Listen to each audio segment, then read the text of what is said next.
We have Dr. Gilles Pokam here. Thank you for your time, and it's a great honor to have you. Okay, so we have a couple of questions about some students and work and your personal life. So the first question is, what do you look from students in your company?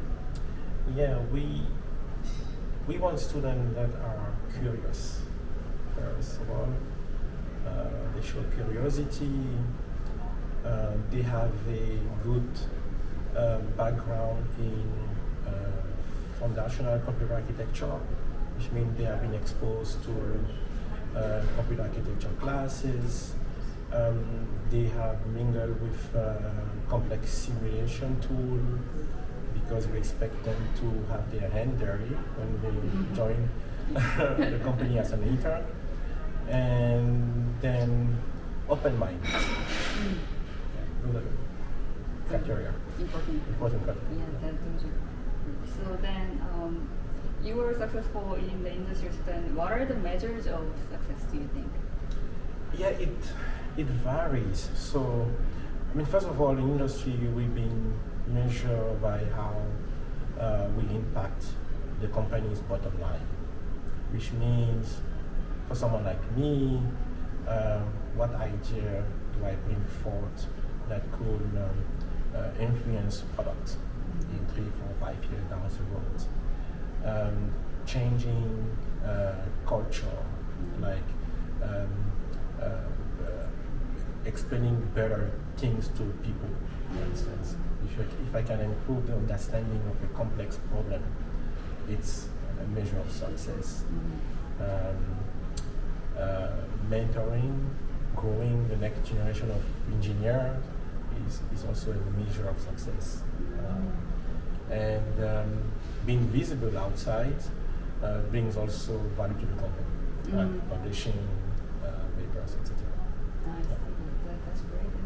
Thank you so much. So then, what are the differences, do you think, in work culture between academia and industry?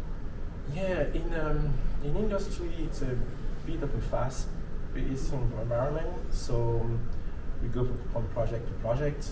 Project might last like 3 years. So we have to be rather sharp, focus on the project to deliver the results. You have to be able to adapt quickly to changing environment.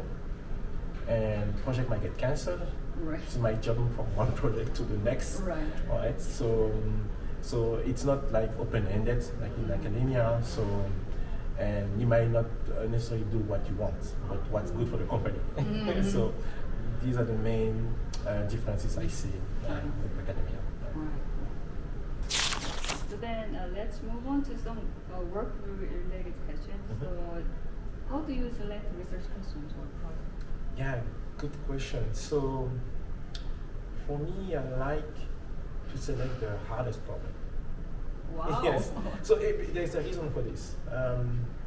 If I select hard problem, the yield will be probably lower, you'll be successful lower, but if you're successful, you have a bigger impact.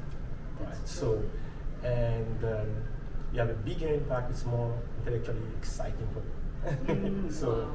it's so I like to focus. Yeah, I like to focus on the hardest problem, and that's how I can, I think I can impact the company. Aim for the moon, and then maybe you land on the star. So that's kind of my philosophy. Yeah. So you really enjoy challenging. Yes, I enjoy challenging problems. Like in computer architecture, there are many difficult problems right now that we are facing, and I like to tackle them. So then, this is my personal question. So then, if you want to solve some challenging problems, then you may have many times that your project progress, it is stressful, or if that doesn't go well, then how do you relieve your stress, and how do you jump up to the next stage? Yeah, it's a good question. I make sure that I surround myself with mentors, people I can reach out to for feedback.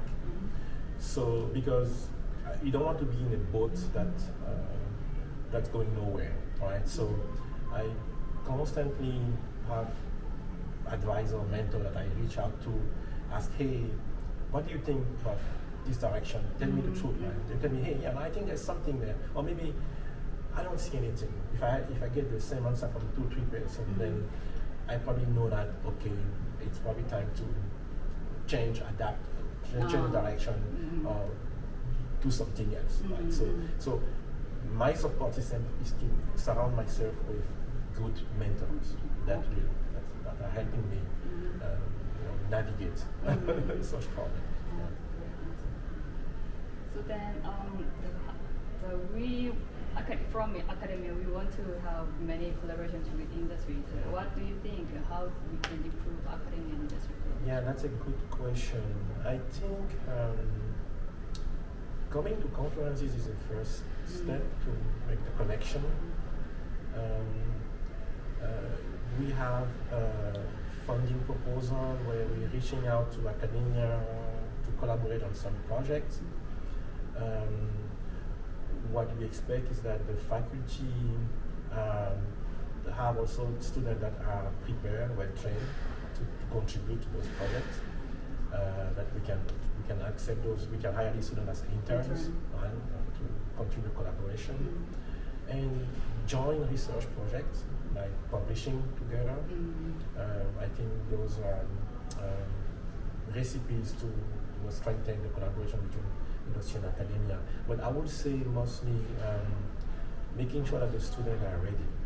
Having good students is always the good starting point. When you have, if I know that this faculty usually has strong students, it's a pleasure to work with the faculty, to reach out to the faculty, because I know that I can trust the faculty and the student because they're good. Right.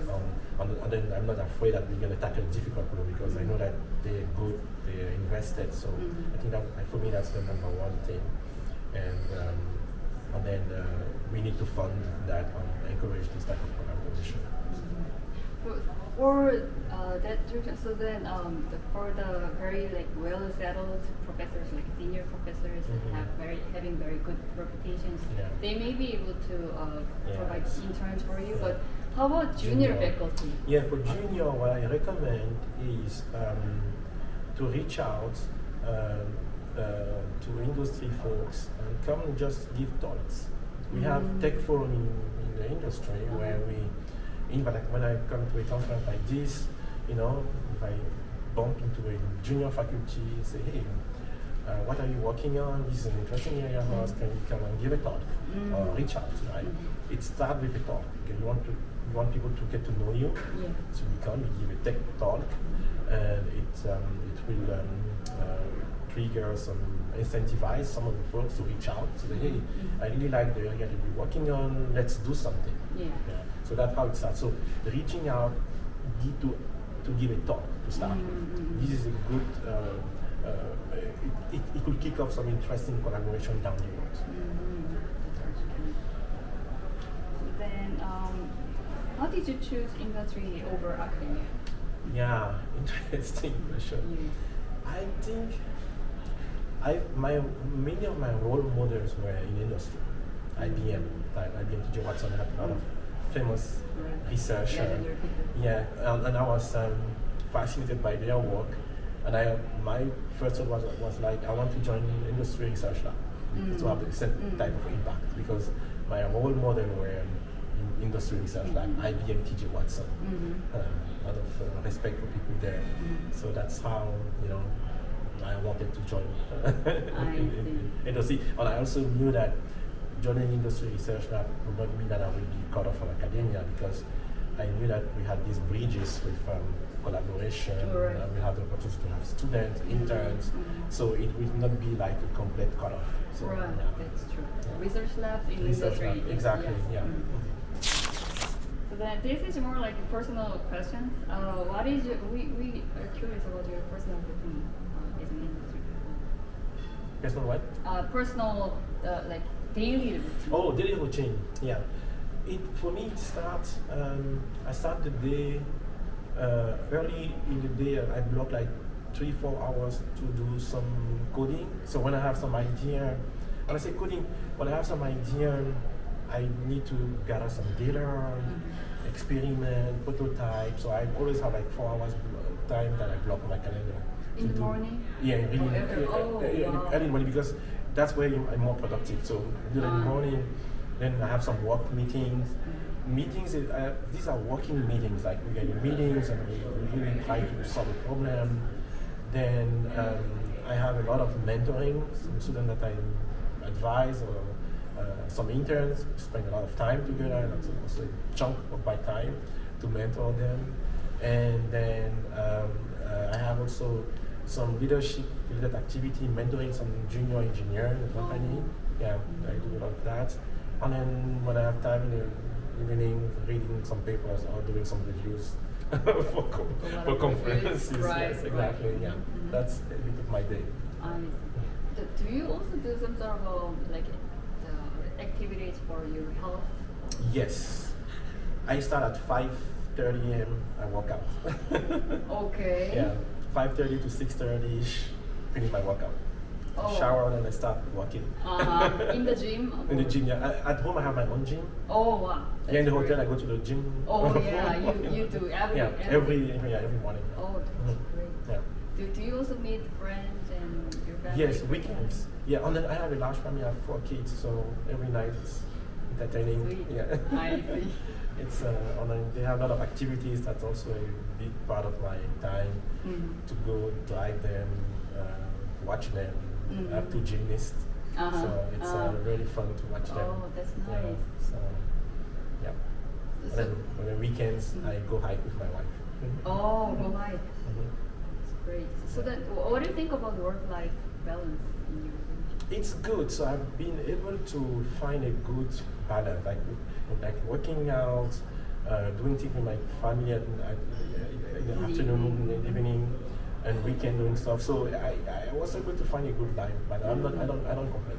I think I was able to really hit a good balance there. Yeah.